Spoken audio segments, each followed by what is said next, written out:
नाई राम बद कमल शिर बोली गिरा भव्य भारत के शिरोमणि रघुकुल कुलभूषण इक्ष्वाक वंश कुलभूषण अर्क वंश विभूषण धर्म सेतु पालक प्रिय भैया श्री राम जी राजा जनक अपमान पर अपमान करते चले जा रहे हैं और आप बैठे बैठे मुस्कुरा रहे हैं।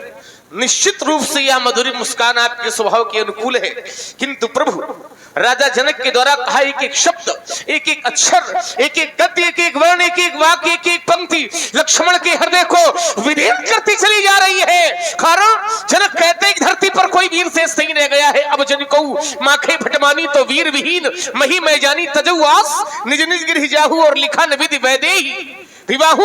जनक कहते हैं हमारी पुत्री का विवाह विधाता ने लिखा ही नहीं है। यदि राजा जनक की पुत्री सीता का विवाह नहीं हो सका है तो इसके जिम्मेदार स्वयं राजा जनक हैं। लेकिन जनक स्वयं को दोष ना दे करके बल्कि वीरों को दोष दे रहे हैं, माता धरती का अपमान कर रहे हैं कि पृथ्वी पर कोई वीर नहीं शेष रह गया है। अरे शास्त्र का नियम तो ये कहता है कि माता पिता यदि अपनी पुत्री का विवाह करें तो संसार के प्रत्येक माता पिता को अपनी पुत्री के विवाह में 3 बातों पर विचार करना चाहिए। पुत्री का विवाह जिस घर में किया जा रहा है वह घर कैसा है, पुत्री का विवाह जिस वर के साथ किया जा रहा है वह वर कैसा है, और पुत्री का विवाह जिस कुल में किया जा रहा है वह कुल कैसा है। इन 3 बातों पर माता पिता को विचार करना चाहिए। यदि ये तीनों अनुकूल प्राप्त हो जाएं तो कन्या का विवाह किया जाए, और यदि ये तीनों अनुकूल नहीं है तो चाहे कन्या कुंवारी क्यों न बनी रहे लेकिन प्रतिकूल परिस्थिति पर माता पिता को कन्या का विवाह नहीं करना चाहिए। ये शास्त्र कहता है जो घर पर कुल होय अनूपा तो करी विवाह सुता अनरूपा नत बरु कन्या रहे कुंवारी। चाहे कन्या कुंवारी क्यों न बनी रहे लेकिन प्रतिकूल परिस्थिति पर माता पिता को कन्या का विवाह नहीं करना चाहिए, ये नियम है। लेकिन जनक जब अपनी पुत्री सीता का विवाह करने की बात कहते हैं तो कहा सोई पुरारी को दंड कठोरा राज समाज आज जोई तोरा त्रिभुवन जय समेत वैदेही और बिना विचार। माने जो धनुष तोड़ देगा तो बिना विचार करके सीता का विवाह कर देंगे जनक, और जो कार्य बिना विचार के किया जाता है तो फिर नियम यह लग जाता है कि बिना विचारे जो करें सो पाछे, उनको तो अंत में पछताना ही पड़ता है। यही कारण है कि जनक को प्रायश्चित करना पड़ रहा है। लेकिन जनक स्वयं को दोष नहीं देते हैं बल्कि धरती माता को दोष देते हैं। कहते हैं धरती माता पर कोई वीर शेष नहीं रह गया है, यह धरती तो हमारी माता है और संसार का कोई भी पुत्र अपनी माता का अपमान सुनकर के शांत होकर के नहीं बैठ सकता है, क्योंकि यह वीर भोग्या वसुंधरा है। न जाने कितने वीर पुत्रों को उत्पन्न करती है यह धरती माता, और यह वीर पुत्र अपनी धरती माता के स्वाभिमान की रक्षा के लिए अपने प्राणों को भी बलिदान कर दिया करते हैं। और जनक कहते हैं कि धरती पर कोई वीर शेष नहीं रह गया। यदि वीर न होंगे इस धरती पर तो धरती माँ का क्या होगा, और फिर परदेसी राजा करे राज्य तो इस भारत माँ का क्या होगा। यदि छोटी छोटी नदियां मिलकर के पाप धोवे तो उस गंगा माँ का क्या होगा, और वीर न होंगे इस धरती पर तो फिर धरती माँ का क्या होगा। हम तो योद्धा हैं, क्षत्रिय हैं, और क्षत्रिय कभी भी अपमान सहन नहीं कर सकते हैं, क्योंकि सच्चे योद्धा सच्चे क्षत्रिय अपमान नहीं सह सकते हैं, और जिनको सुनने की ताब नहीं वो चुप कैसे रह सकते हैं। रघुवीर राम जी के होते ये अनुचित वाणी कह डाली है, और ये शब्द वज्र से लगते हैं कि पृथ्वी वीरों से खाली है। अरे मेरा तो स्वभाव ही ऐसा है, अपमान न मुझे गवारा है कृपा गुरु के चरणों की, बल और प्रताप तुम्हारा है, अभिमान त्याग कर कहता हूँ यदि आदेश तुम्हारा पाऊं मैं, इस धनवी की क्या विषाद सारा ब्रह्मांड उठाऊं मैं, फिर का से गजबिडारू फोरी सगो मेर मूल जीव थोरी, तो प्रताप महिमा भगवाना को बापरो विनाश पुराना नाथ जानिश आयुष हो, तो कौतुक करो बिलोकी शो कमल नाल छिमी चाप चढ़ामू, और जो जन सुत प्रमाण लई धामो तोरो छत्रक दंड छिमी तो प्रताप बलनाथ, और जो न करो तो प्रभु पद शपथ कर्ण धरो धन भाग कर्ण धरो धन भाग। लखन सकोप बचन जे बोले डगमगानी मही दिग्गज डोले, सै नहीं रघुपति लखन निवारे प्रेम तमित निकट बैठा।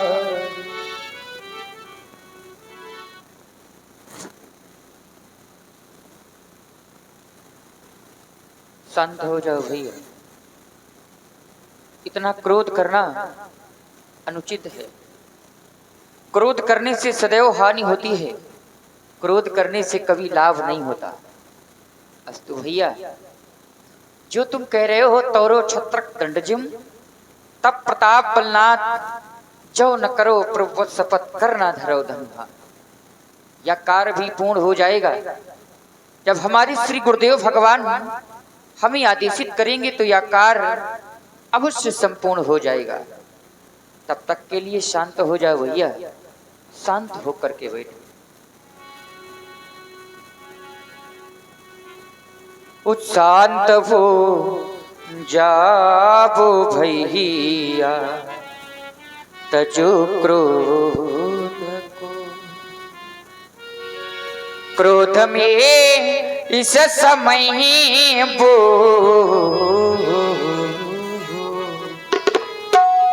लना ही नहीं, क्रोध में इस समय वो लना ही नहीं। शांत हो जाब भैया तजो क्रोध को।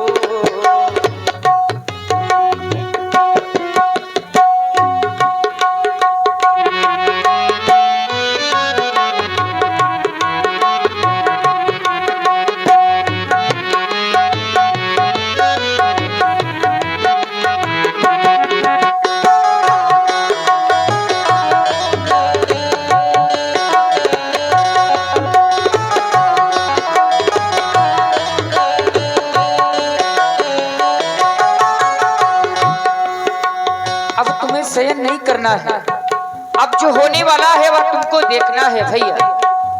शयन को जान कर शयन करना नहीं, शयन को जान कर शयन करना नहीं।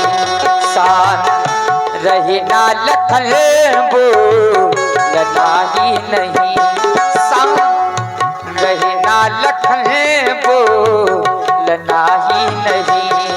बैठ गुल जल पिता मिथली सही, बैठ गुल जल पिता मिथली सही। इस समय क्रोध में बोलना ही नहीं, इस समय क्रोध में बोलना ही नहीं। शांत हो जाब भैया तजो क्रोध को।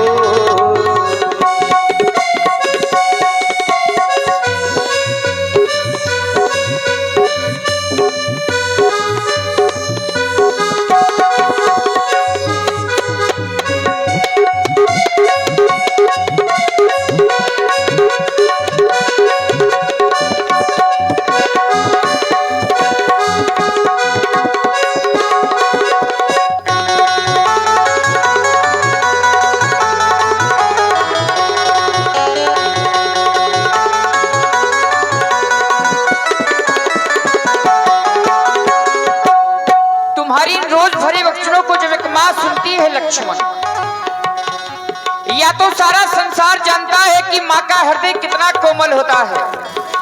एक माँ की पुत्री का विवाह ना हो, उस माँ से जाकर के पूछो उस माँ के हृदय की वेदना क्या कहती है, उस माँ के हृदय का कष्ट क्या कहता है।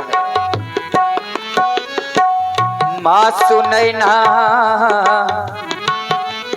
सुनैना, माँ सुनैना सुनैना सुनैना, ये माँ सुनैना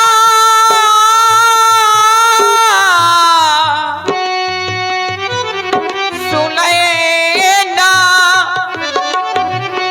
ये माँ सुनैना सुनैना सुनैना सुनैना, माँ सुनैना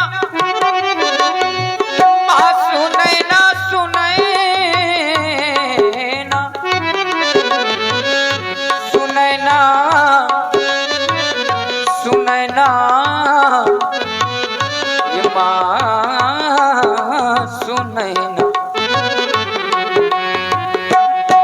माँ सुनए ना किसी के वचन, माँ सुनए ना